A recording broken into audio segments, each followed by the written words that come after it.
Kwa hakika kila ndoto inayo chanzo chake. Ndoto ya mafanikio ya vijana wengi kwenye kabumbu inaanzia katika soka la mtaani, soka la chini kabisa, na hapa ndipo ilipo maskani ya Academy ya Moro Titans katika dimba hili la Magereza almaarufu kama Mapo, wenyewe wamezoea kupaita hivyo, sehemu ambayo huenda kwa siku za usoni tukaja kushuhudia nyota wengi ambao watakuja kuwa nyota wakubwa katika timu ya taifa na kwingineko wakiwa wameanzia hapa.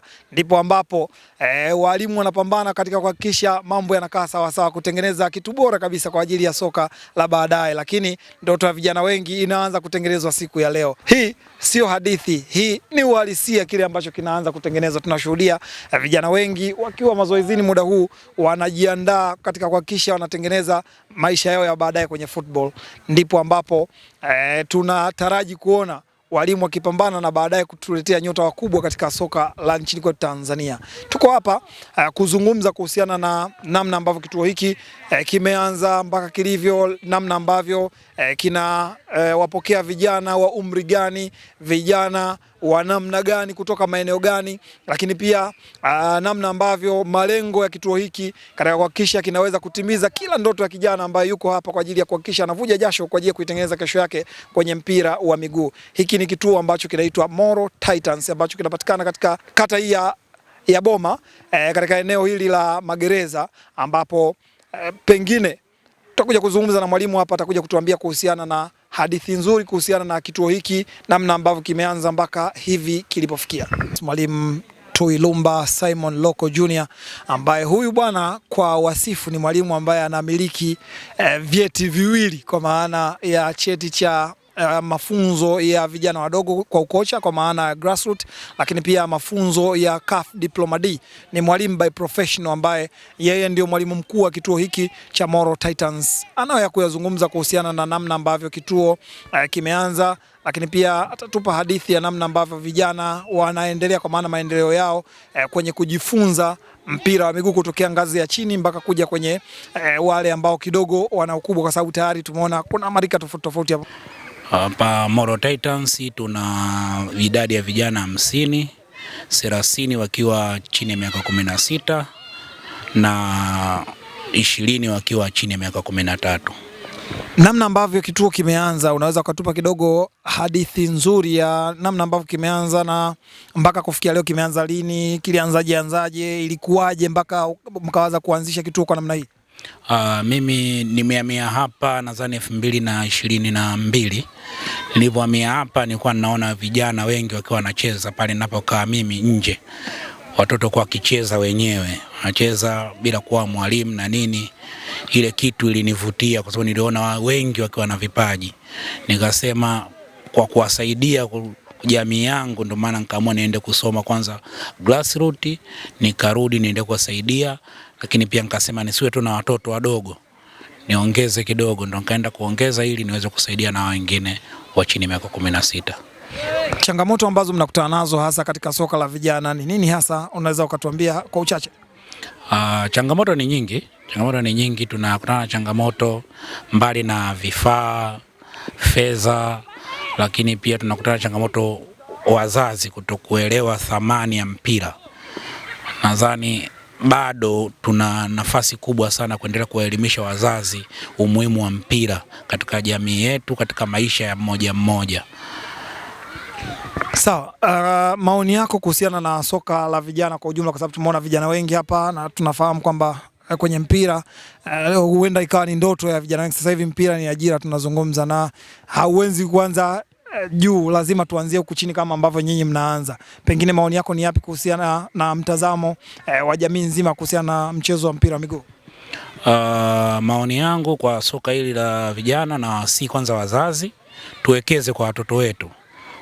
Tusiwekeze kwa ajili yao, na wao pia wenyewe waangalie leo kesho. Kipaji kinalipa kuliko vitu vingine nadhani, yani kutukiangalia professional tofauti, ila kipaji kinalipa zaidi kuliko professional nyingi sana.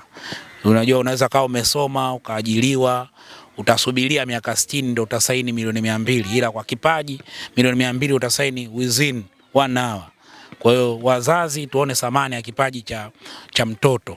Haswa hii jamii yangu naoishi mimi kata ya Boma, hii mtaa Madizini, wazazi tuone thamani ya vipaji vya watoto. Tuna watoto wengi sana hapa na vipaji vya mpira. Hatukatazi mtoto asisome, ila mtoto asome, at the same time mtoto aengage kwenye extra. Sisi wengine tunaita extra curricular. Mtoto lazima awe na hivyo vitu. Asiwe mtoto kwamba kamwekea tu asome mwanzo mwisho. Hawe na loophole nyingine. Kama ana kipaji muendeleze, tusiwakataze watoto. Mafanikio ambayo kama kituo mmeweza kuyapata kwa muda mchache ambao mmeanza, lakini pia malengo yenu ni yapi?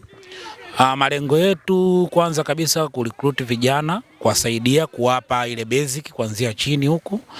Ni malengo, lakini pia kupata vijana ambao leo kesho wataenda kucheza kwenye timu zetu za taifa, timu kubwa.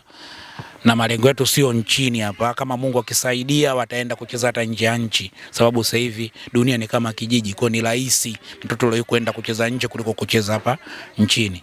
Kwa malengo ni hayo kwanza. Lakini mafanikio, upande wa mafanikio hadi sasa ni bado, ndio tumeanza mwezi wa 10 hapa katikati kuna mambo kidogo yalitokea tukasimama. Sasa tumerudi tena tumeendelea. Nadhania mafanikio bado, mafanikio zaidi sana sasa mafanikio tulionayo ni kurecruit vijana hao nilokutajia. Sawa. Mwalimu, kwa namna ambavyo tumeshuhudia kituo hiki na umezungumza kuhusiana na changamoto, yapi sasa ambayo unao ya kuiambia jamii kuhusiana na kituo hiki, lakini pia soka la vijana kwa ujumla na zile changamoto ambazo mnakabiliana nazo?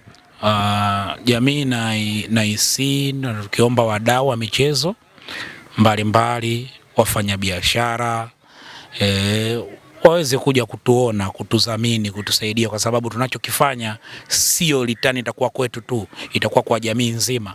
Kwa mfanya biashara kaja akatudhamini, kwa mfano jezi, na bila shaka tutamtangazia biashara yake namna moja au nyingine kupitia jezi zetu, jezi zake ambazo kwa tufanyaje tumezivaa. Kwa tunaomba msaada wa vifaa. Vifaa ni changamoto kubwa sana, yani vifaa ni changamoto kubwa. Masuala kama ya mipira, bipsi, jezi, cons, hiyo vitu kwetu ni kidogo ni changamoto. Kupitia video hii, kupitia mahojiano haya, jamii iende kabadilike, jaswa jamii yangu hapa naoishi, jamii nyingine kabadilike, iende kuwekeza, kuthamini vipawa vya watoto wao.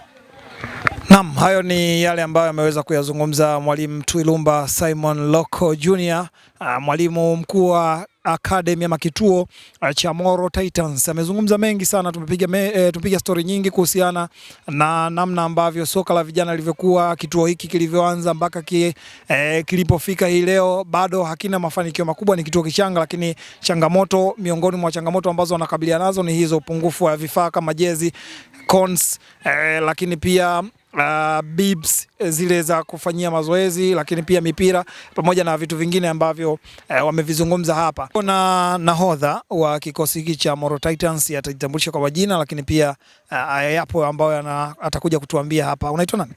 Kwa majina anaitwa Zuhdi Azizi Almasi, ni kapteni wa Moro Titans. Umejiunga lini na kikosi hiki cha kituo cha Moro Titans, na ilikuwaje mpaka ukajiunga? Ulishawishiwa ama uliona nini mpaka kuja kujiunga nacho?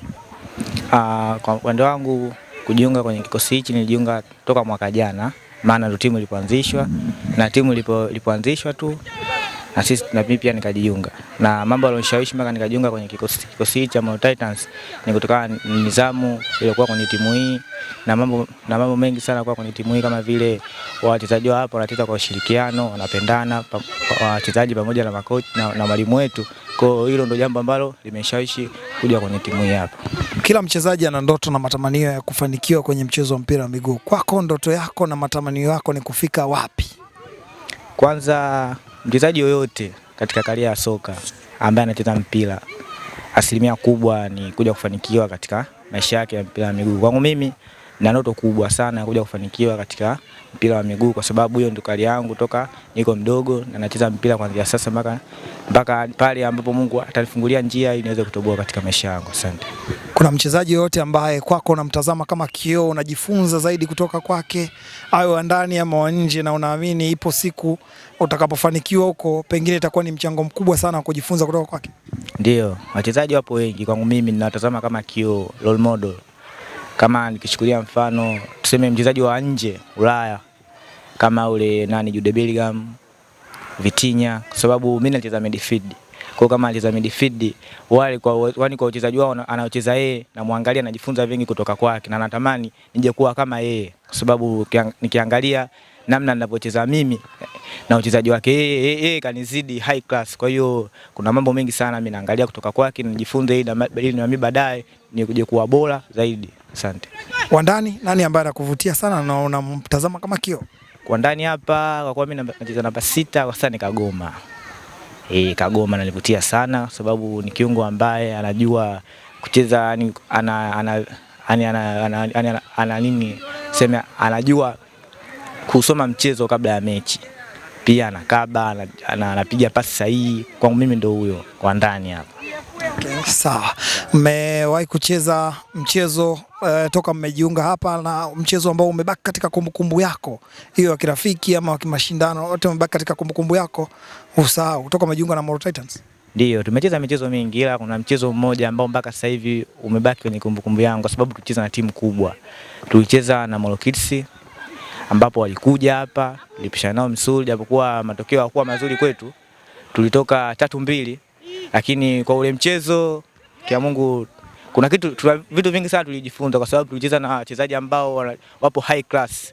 Tulijifunza vitu vingi sana kutoka kwao, tulicheza vizuri na wao pia walitufuata, walitupa moyo, walisema tucheza vizuri, tuendelee hivi hivi na mimi tutafika mbali. Asante. Neno lako la kuambia vijana kama wewe ambao wanatamani kucheza mpira, lakini pia labda kuna changamoto za hapa na pale kwa wazazi na wengineko, lakini pia labda wana hofu ya kuja kujiunga na Moro Titans?